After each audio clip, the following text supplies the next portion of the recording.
understand something. This ship is haunted. There is a ghost on here. I got the job from my best friend. He did it like 5.5 years. I've been doing it about 30 years. The job is easy. All I do is come in at 5 in the afternoon, 6 days a week, cut the lights off on the ship, take the flag down, set the alarm system. I got a room around the corner here from where we are. I go in there and watch TV, sleep all night, get up in the morning, open the place up and leave. That's about 90% of the job. And what happened, my best friend, he did it 5.5 years, went to college in the daytime, took flying lessons and stuff. He left, he's a airline pilot. This guy's got more nerve on his little finger than I do all over me. He's a man. And I tell you, I get scared. I'll be the first one to tell you. I'm one of these people, I hear something like, you know, what the hell that is. And what happened, I used to come here and hang out with him. And I come up here probably 200 times when he had the job. Old ships make noises at night. I heard all the noises about company with it, and so I told him, I said, you let me know when you leave. He said, I'll let you know. So he left. Right before he left, he told me, he said, Danny, I'm going to tell you something. He said, we've been friends a long time. He said, when I tell you this, you're going to laugh in my face, but he said, I'm going to put it on you. I said, all right, let's hear it. He said, this damn ship is haunted. There's a ghost on here. I don't know who he is. It's one of them 10 men probably. Well, 3 men died accidentally. It's like 13 men died totally. Could have been one of them. But he said, I'm going to tell you what's going to happen to you. About 2 or 3 nights out of the year, no Pacific time, whatever, he said he'll slam doors behind you, he'll cut lights off on you, he'll cut them back on, you can hear him running in the halls, he'll run upstairs behind you, you can hear him talk, he'll hear a low voice in the background. Sometimes he said, you heard them stories when a spirit comes in a room and gets cold? I said, yeah. He said, you're going to feel that. He said, other people that work here have encounters with him. He says, not just me, sometimes tourists. It happens in the daytime. He's a ghost. He does what he wants to when he wants to, you know. Now, I started laughing at him. I made him mad. I accused him of snorting cocaine and drinking and all kinds of mess, you know. And he said, that's fine. He said, you laugh all you want. But he said, you going to take the job? And I said, yeah, I'm going to take it. He said, you'll call me. I said, well, we'll see. And about 10 months into the job, that's when I had my first encounter. And over everything that he said what happened, happened. Now, as far as this ghost thing that I'm doing for y'all now, what I'm going to do, I'm going to walk you into some of these areas where some of these things happen. And now some of them are on the tour route, and some of them are off the tour route. And it's like she said a while ago, are we going to see the ghost? Probably not. Are we going to hear the ghost? Probably not. Is anything going to happen? Probably not. But I will tell you this before we ever get started. I've had some people down in here before, and some things happen, okay? And when it happened, they thought it was a joke. But then there was a way that I could prove to them that I didn't do it, and once I proved to them that I did, and that I wasn't the one responsible for it, and all of a sudden it wasn't so funny. But what we're going to do now, I asked my buddy, I said, is there any particular area on the ship where say more things happen than anywhere else? He said the bullpen.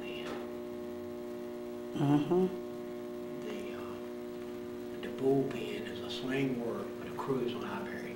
It's not on the tour route, but there's been a lot of activity in there. But to see, the funny thing about this ghost is this: you can go in one area where say a lot of things happen. That don't mean nothing. He's done stuff all over the ship, even in the parking lot and in the snack bar. Whenever he gets ready to do his thing, he'll do it no matter where it is. Now, what we're going to do, we're going to start in here first. Cool.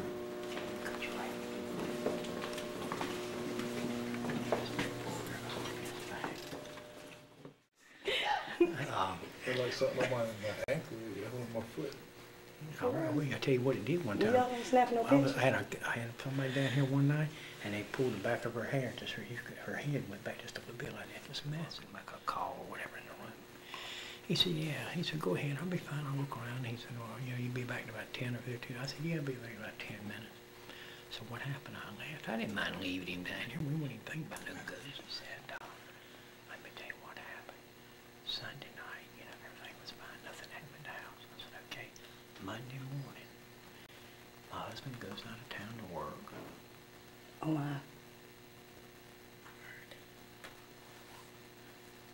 My husband goes out of town to work. You did that, dude. Well, y'all need to be snapping pictures back that way. Okay, it's time to go. No, that's not the story. He came back, here's what happened. I think we need to get out Yeah, because I think he's here right now because it's super cold and I just felt the cold breeze go by my My hand. heart's hurting, man. It's been hurting for a second, like it's like heartburn or something. I don't know what. It's weird.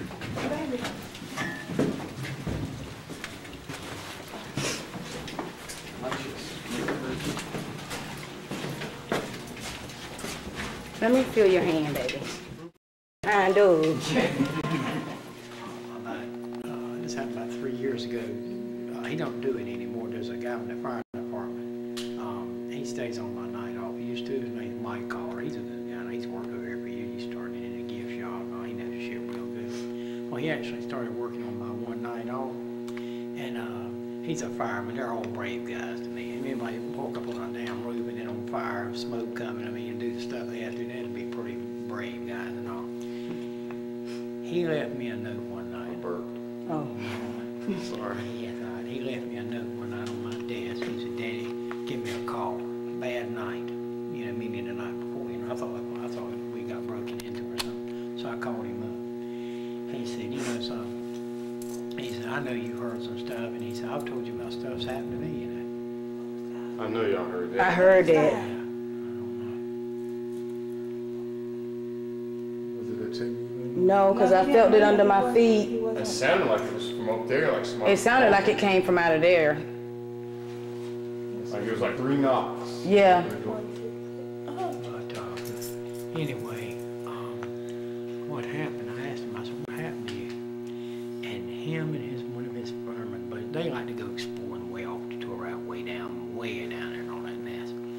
And he said, "Last night we went down in there," and he said, "We got way down in there where the guys got killed at, real close to it, and it was near, it was between them big gun turrets and all." And he said, "We were down in there." He said it was about 11:45, close to midnight.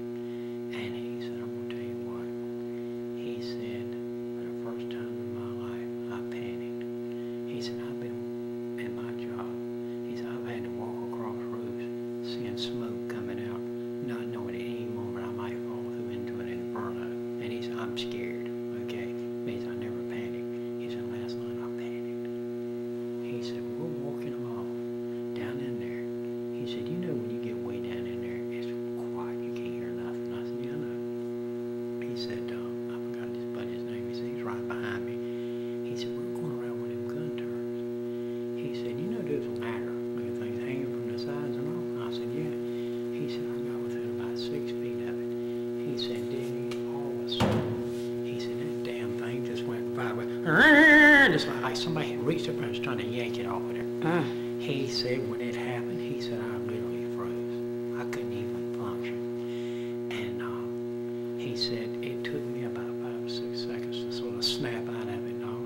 And he said, "Whatever I did," he said, "my hair on my arms and everything, I was having chills in my head, my heart was racing." He said, "I was going crazy."